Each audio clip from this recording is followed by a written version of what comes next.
रायपुर लिए चलते हैं, जहां पर पुलिस परेड ग्राउंड में कार्यक्रम का आयोजन हो रहा है। मुख्यमंत्री विष्णुदेव साय संबोधित कर रहे हैं। गृह मंत्री अमित शाह भी वहां पर मौजूद, सुन लेते हैं सीएम साहब। हमारे छत्तीसगढ़ के दोनों उप मुख्यमंत्री श्री विजय शर्मा जी, श्री अरुण साव जी, डीजीपी श्री अशोक गुनेजा जी, पुलिस प्रशासन के समस्त अधिकारीगण, पुलिस बल के जवान, गणमान्य नागरिकों को मेरा सादर नमस्कार। यहाँ पर हमारे शहीदों के परिजन भी उपस्थित हैं, उनको भी मेरा सादर नमस्कार।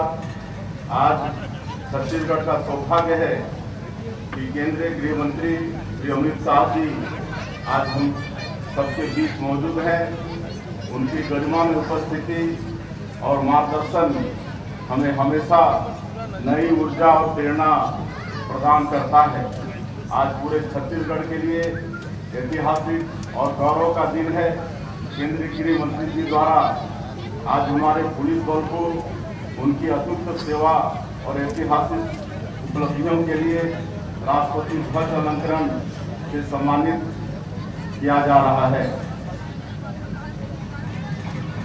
छत्तीसगढ़ राज्य गठन के 24 वर्षों में ही यह सम्मान माननीय राष्ट्रपति जी और माननीय प्रधानमंत्री जी की ओर से हमारे राज्य और पुलिस की उत्कृष्ट सेवाओं के लिए दिया गया है। इसके लिए मैं उनका हृदय से धन्यवाद करता हूँ।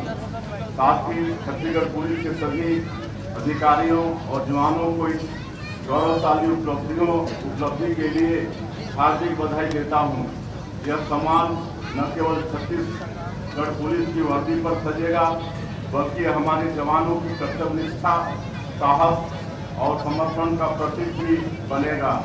हमारा ध्येय वाक्य है, परित्राणाय साधूनां, अर्थात सत्पुरुषों के कल्याण की भावना छत्तीसगढ़ पुलिसिंग की उत्कृष्टता को दर्शाता है। माननीय गृह मंत्री जी, आज आपके हाथों से प्रदत्त यह सम्मान छत्तीसगढ़ के पुलिस बल को नई ऊर्जा और उत्साह के साथ कार्य करने के लिए प्रोत्साहित करेगा। आपके नेतृत्व और मार्गदर्शन में छत्तीसगढ़ पुलिस ने कठिन चुनौतियों का सामना करते हुए एंटी नक्सल ऑपरेशन में साहस और दृढ़ता के साथ पिछले 1 साल में अभूतपूर्व सफलता प्राप्त की है। सुरक्षा बलों की प्रभावी कार्रवाई के कारण बड़ी संख्या में नक्सलियों ने आत्मसमर्पण कर मुख्यधारा में लौटने का निर्णय लिया है।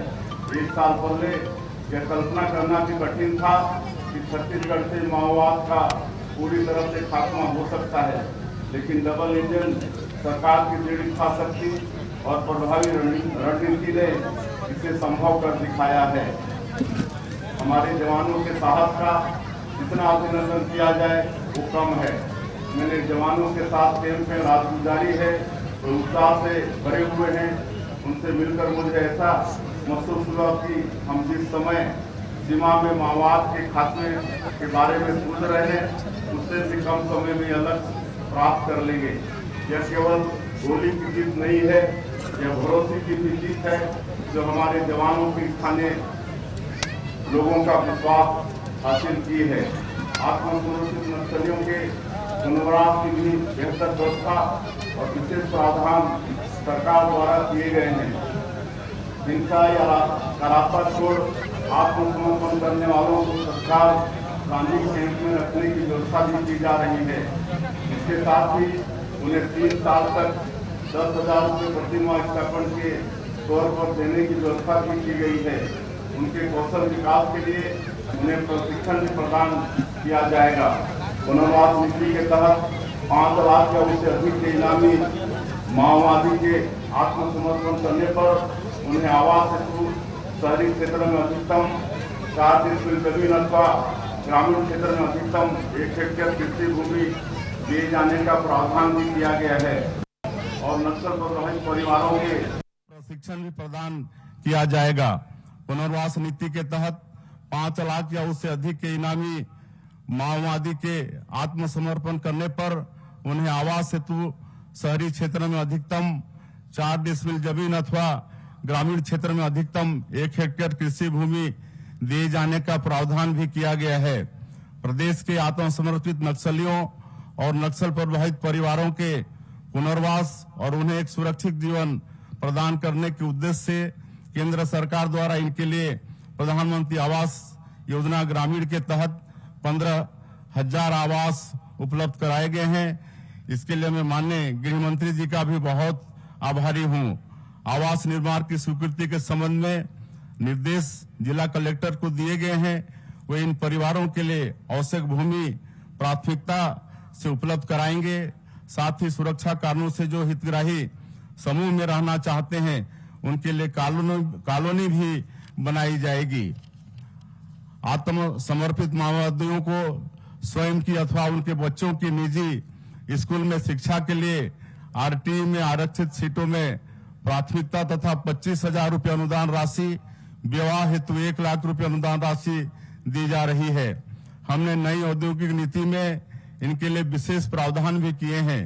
निजी औद्योगिक संस्थान द्वारा स्थायी नौकरी दिए जाने पर शुद्ध वेतन की 40% अनुदान राशि की प्रतिपूर्ति राज्य शासन द्वारा की जाएगी।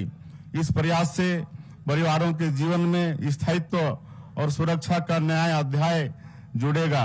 इसी तरह माओवादी हिंसा से पीड़ित और अभियान में विशेष सहयोगी व्यक्तियों के पुनर्वास के लिए भी विशेष प्रावधान किए गए हैं। पीड़ित विद्यार्थियों के तकनीकी व्यवसाय शिक्षा के लिए 25,000 रुपये प्रतिवर्ष अनुदान तथा इंजीनियरिंग कॉलेजों में 3 सीट आरक्षित की जाएगी। पीड़ित महिलाओं को 2 लाख रुपये अनुदान राशि के साथ स्वयं की रुचि के व्यवसाय का प्रशिक्षण के लिए 25,000 रुपये, माओवादी हिंसा में अपंग तथा गंभीर रूप से घायल व्यक्तियों तथा अभियान में विशेष सहयोग देने वाले व्यक्तियों को अनुदान राशि, आवास तथा कृषि हेतु भूमि के साथ ही शासन की विभिन्न जन कल्याणकारी योजना का लाभ भी दिया जाएगा। पुलिस प्रशासन में सुधार और कल्याणकारी योजनाओं से पुलिस का मनोबल चरम उत्कर्ष पर है। पुलिसिंग के क्षेत्र में हमारी कई पहलें, जैसे महिलाओं की सुरक्षा के लिए महिला थाना, महिला हेल्प डेस्क और अभिव्यक्ति ऐप ने जनता का विश्वास बढ़ाया है। प्रधानमंत्री जी ने आजादी के अमृत महोत्सव वर्ष में नशा मुक्त भारत का संकल्प हमारे सामने रखा है।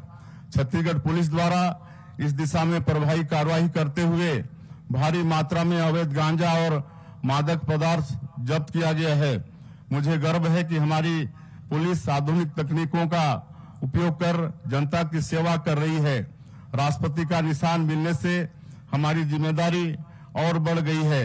आज का यह सम्मान छत्तीसगढ़ पुलिस और राज्य के हर नागरिक के लिए प्रेरणा का स्रोत बनेगा।